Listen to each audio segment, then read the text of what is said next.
Hello, you wonderful people, and welcome to another episode of Not Too Comic Book. This being a show where I talk about TV shows that are adaptations of comic books. For today's episode, I'm going to talk about the season 1 finale of Dandadan. A great season finale. A lot of really interesting things went down in this episode. So let's break it down. I should also note, that's why I was so confused. I was like, because I kept seeing like it's only 12 episodes, but I was like, where the story was, I was like, are we really going to resolve everything in one more episode? And it's like, no, we end off on a cliffhanger, but it doesn't feel like, I mean, maybe I just don't watch enough anime. This doesn't feel like your typical anime season finale. This feels like maybe a TV show finale. I mean, it almost feels like there should be a 13th episode. It's so interesting that they ended off on, I mean, of course a season would end off on a cliffhanger, but like I said, I guess most season finales have unresolved stuff, but everything's fairly resolved to some extent.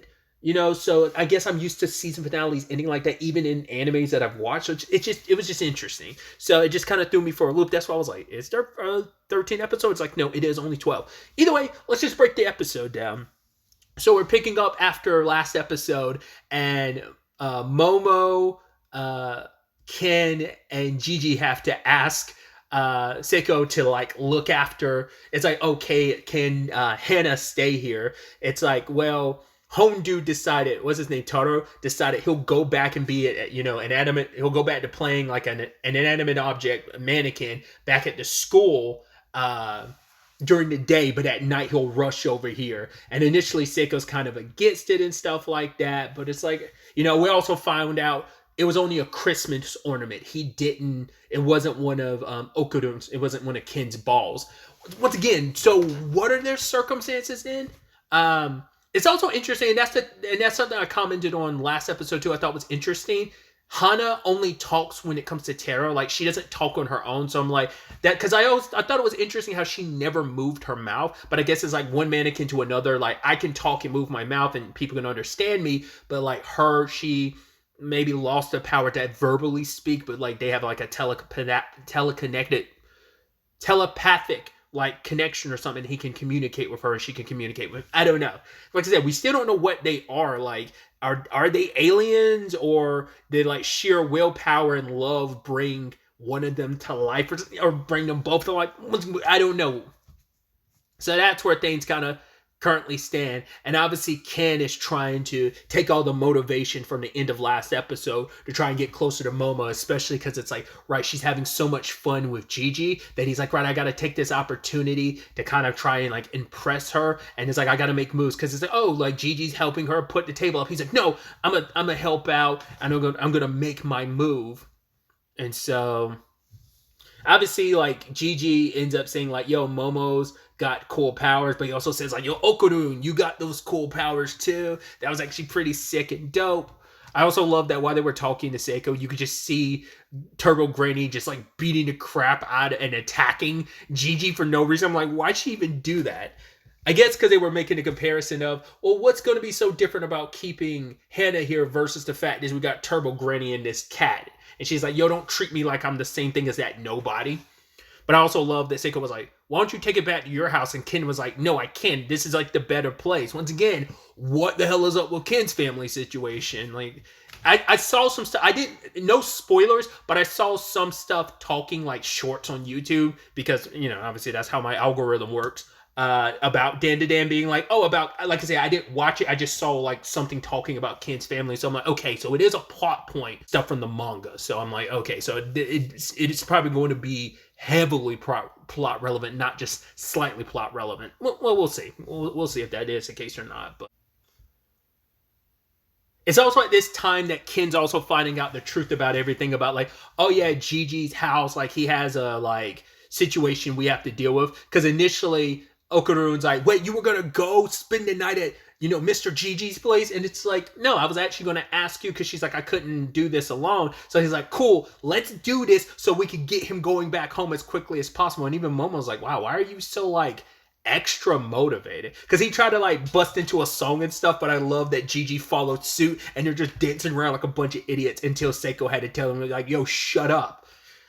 But yeah, Momo had this sweet moment where she decided to stay outside with Hana. It's like, don't worry, I'll stay out here till your love shows up. And he was dealing with some students who were at the school, being like, "Oh, let's look into something scary at the school." And he comes running down the hallway, like, "Get out of my way!" Burst through the window, which I'm like, what's the school going to do about that? Because it's like, well, the more and more suspicious stuff is happening at the school. First, you have like 3 students just like 2 practically naked, 1 fully naked. Um, Beyond like Queen Senpai, like Queen Sensei, sorry, the nurse, like questioning about that. We don't know where else the school stands on that situation. Now you've got a broken window they've got to repair. They're probably just going to assume those students did it and they're just coming up with some cockamamie story to cover for it. So that's probably all that'll be allocated to. But then also, like I said, I think his name is Taro, isn't it? Was also on the train, and you see some people take notice and you also saw other people just not, where I'm like, I guess some people just assume like, oh, he's probably in cosplay or something. So I was like, no one's weirded out by him being like, okay, keep it moving, I guess. But I'm also wondering, I was about to say no, because it's like, could it be like because no one can see him because of maybe a spiritual thing? But it's like, no, the students clearly saw him, so it's like regular people without any spiritual energy or whatever could see him. So he ended up getting hit by like a truck or something. And I was like, well, he can piece himself together, right? But it didn't happen immediately. I was like, oh. But I guess maybe it's a different situation because he was torn apart in that moment by Momo versus like bursting into multiple pieces. So I guess it took longer to piece himself together. But he eventually found his way back. And he's just like, oh, they are. At first I was like, is he not going to make it? Did he actually die? But it's like, no, he's there. And it's like, Momo's like, whoa, you got here. You should have woken me up. And he's like, don't worry, Momo. Thank you for looking after her and staying with her. Next time I'll be on time. She's like, what, are you planning to come here every day? And it's like, yes, he is. He's not going to be separated from his love.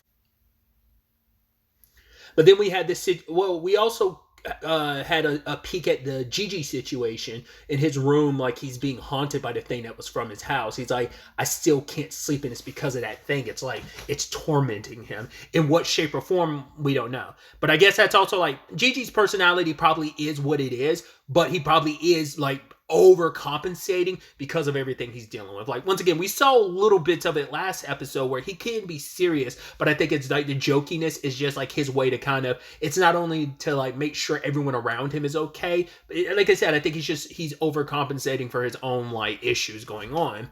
But yeah, like on the train ride, just like Gigi and Momo getting close and him having these snacks that she's gonna like, and they're telling these stories about like, oh yeah, that place is still here, yada yada yada yada. Like I brought up previously, it's like Gigi has the advantage in regards of we are childhood friends, but Momo's not necessarily the same person she was then. So her and Ken have a deep connection, but it's, but you also have to add into the complex nature of all this that Ken is very insecure and kind of doesn't have the best self-esteem. And for him, he's just like, I'm tired of feeling this way, and he just doesn't know what to do about it. So he was initially like, right, I'm gonna focus on something so I'm not focusing on my feelings. He's like, my nut, my nut, my nut, my nut, my nut. And he says it out loud at one point in time. And she's like, whoa, you really just focused on that? And Gigi still thinking this is all like some dirty joke, not knowing like, no, Okaru literally lost both his testicles, but got one back, but still searching for the other one.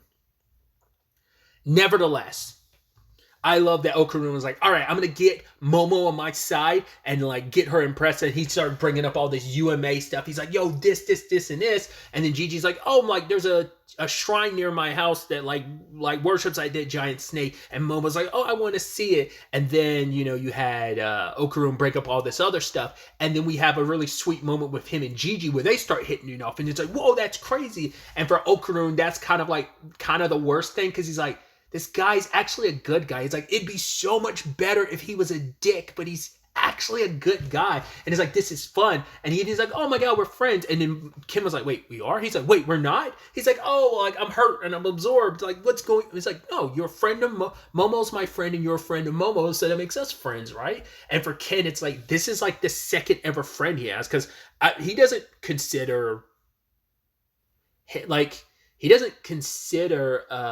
Ira a friend, because it's like, well, that's a weird dynamic in itself because she's trying to like date you, and it's like weird, but it's like, yeah, Momo was your first friend in general, but now it's like, well, you're beyond friendship because you like her, but she probably still views you as a friend, or at least from his perspective, even though we know it's pretty obvious that Momo likes Ken. But yeah, now it's like, oh, you got your first male friend. And I think it'll probably be a thing of eventually Iroh will become his female friend, you know? It's that type of situation. The thing I always go back to is, you've ever seen the movie Sky High? It's like, all right, let's break it down. My arch nemesis, my girlfriend became my arch nemesis. My arch nemesis became my best friend. My best friend became my girlfriend. It's kind of a similar thing where it's like his arch nemesis right now is Gigi, and they'll probably become best buds. And the friend that best friend that becomes a girlfriend would be Momo, and then like, you know, potential love interest but just becomes friends would be Iroh. You know, I could see that dynamic flowing out, that like that particular, but we'll see. But yeah, like, it's the moment they get to the town, you could tell things are super off because the people there are off. They're hiding out in the woods, and I'm like, what is their deal? Because later on they bring up crocodiles. I'm just like, so are these like crocodile people, or like what's going on? Like, were they normal up to some point in time? Were they possessed by something? Were they like, or just replaced by something? We don't know. But it's like, because I'm like, Gigi's never said anything up until now. Like, he's got some spiritual awareness, but maybe it's just specifically tied to.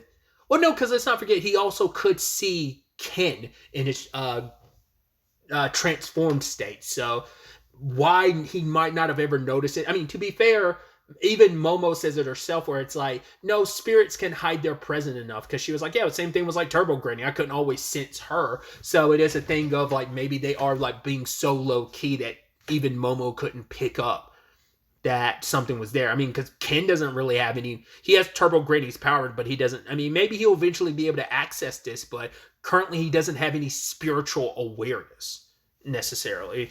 But you know, we'll see. But I love the long trek they had to take, and Gigi's filled with energy. It's actually sad too, because I'm sure like it hurts Ken even more. Despite all the exercising he's doing, he couldn't, like, you know, it's like, oh, my stamina probably increased a bit, but not fully. You know, which obviously interesting timing thinking about all that, because I'm obviously watching Mob Psycho and the Body Improvement Club and all that. So it just made me kind of think of that. But it turns out the house seemed normal, and like I said, Momo says this ghosts are probably like laying low key for now. So I love that Ken like no, it's Gigi's gonna rub her shoulders and stuff, and Ken's just like, what, rubbing shoulders?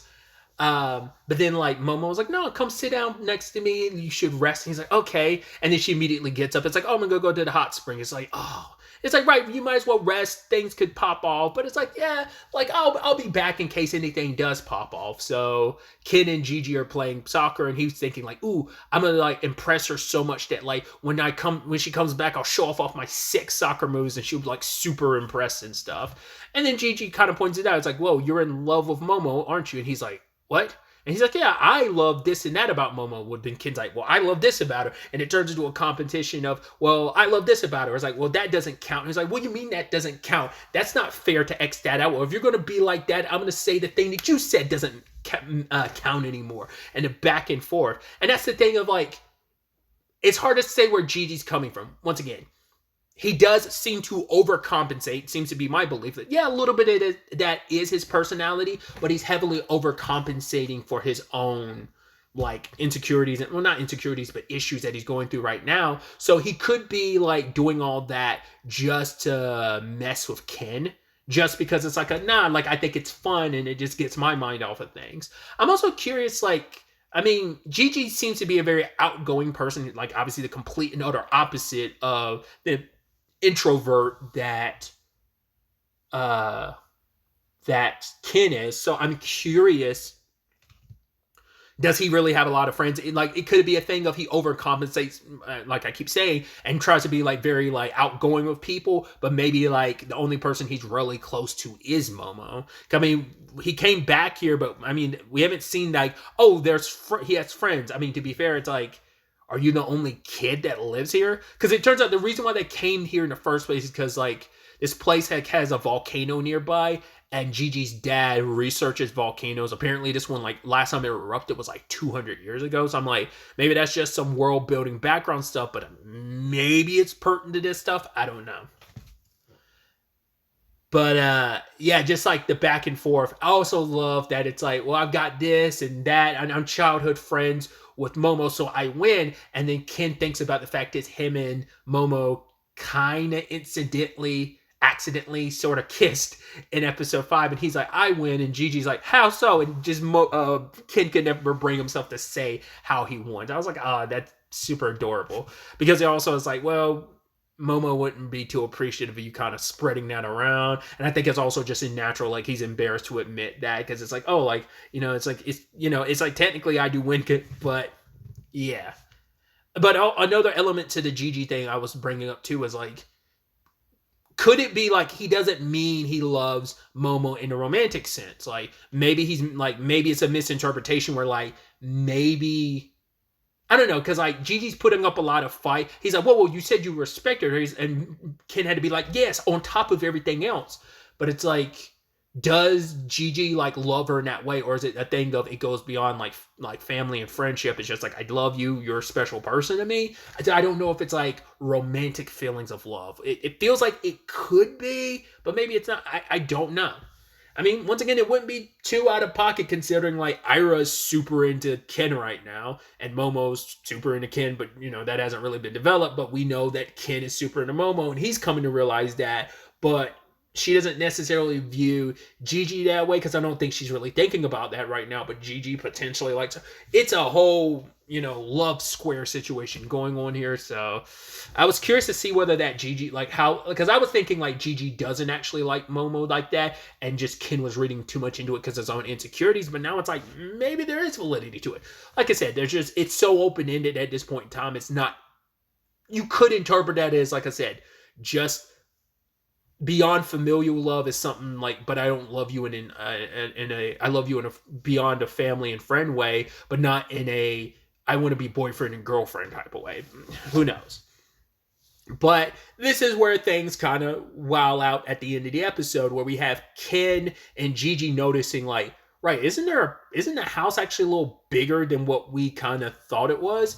And so it's like, the way Ken was saying it, I was like, isn't it a situation of like, I thought he was kind of saying like, whoa, didn't the house just get bigger on its own? That's what I thought he was saying, but I guess it's just kind of like no, we just went in the house, and it's like, when you go past this point, it's like, is there anything, there's not inside the house that goes beyond that. So they go in there and they find a hollow wall and they bust it open. But when you look in the hole, like, it looks like there's a whole bunch of like talismans, like, and not only in just the hole itself, but like the ground and like the flooring and the walls of like what's in there. So I don't know if it's like this has to deal with the thing that Gigi's seeing all the time. It was sealed away. It's like, who did this though? Like, was this always here? Is it something? Well, because his parents kept being like, "Oh, you're Gigi, you don't know what you're talking about. It's all in your head."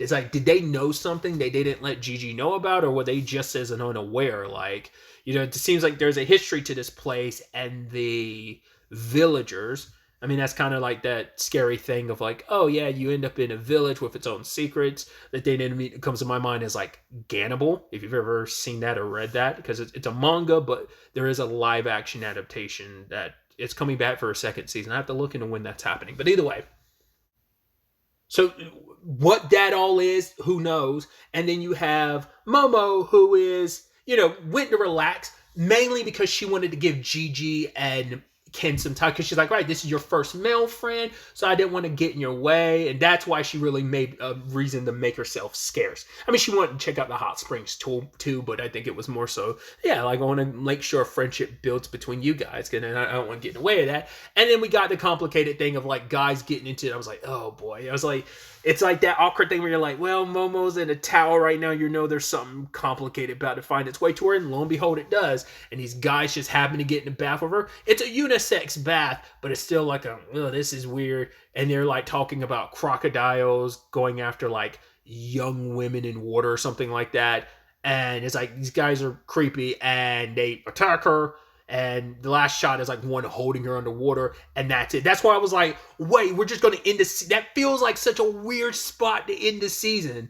I wonder how that works out for a manga. Like, does that, like, is that the end of like I'm sure we're past like a few volumes or whatever, maybe in manga wise, but I'm wondering, like, does one of the volumes end in that very spot, or is it just something they chose to do for it? Because I'm like, it feels so easy just to have continue make maybe one more episode. Like I said, I'm just probably overthinking, but it just feels like such a weird spot to leave. Doesn't feel like kind of like a season finale, you know? That's why I was kind of like, that's weird. Um, like I said, not unless it's just a production reason why it ended that way. Because sometimes stuff carries over to a second season, to the next season, because they just couldn't finish it in time. I maybe not. It seems like this wasn't. Once again, I didn't look into it, so that could be the case, or just could be like a no. This was just decided to be the season finale. Whatever the case may be, the series has come back for. It's getting renewed for a second season. We're gonna get it fairly quickly. I don't know if like they were already working on season 2 simultaneously, because like I was seeing stuff like, because I think there's some official announcement stuff, but I haven't looked into it. I've just been googling stuff, but it seems like it's kind of like June or July of next year. I was like, oh, that's pretty quick turnaround. This series has easily become my favorite anime this year. To be fair, I haven't watched like a crap ton of anime. I've probably watched in total like a dozen different things this year. Some stuff from this year, but a few from not this year. Mob Psycho, Chainsaw Man. I did like the thing where like, Gigi had said like, oh man, I wish I had powers like that, which you're like, well, Ira ended up getting powers similar to Okuru, and some people had kind of wondered, like, just to kind of balance the team out more, it's probably going to be a situation where Gigi probably won't get a transformation like Ira and Okuru, but he will probably have powers, maybe not the same as Momo's, but in a complementary sense, just like how Ira's transformation complements, like, kids and stuff. So that's kind of a theory people have, and I could definitely see that being the case with this squad, but regardless, like I said, this has just been my favorite anime this year. I mean, just might have been my favorite series this year. It was just so great. Like, having never read the manga and only watched one trailer, I wasn't quite sure what to make of this story. It seemed interesting, and just the actual series itself has blown me away with just being so funny, weird, but also very heartfelt. But yeah, I'm very, very excited to uh, that we are getting season 2 so quickly, because I'm so excited to continue this story and see where the hell it goes from here. Like what craziness we're going to get in season 2. We'll ultimately have to wait to see where season 2 takes us going forward with all of this. But really, that's all I wanted to talk about. Till the next time we meet, be happy, be safe, live life to the fullest, and enjoy it. Good day and goodbye.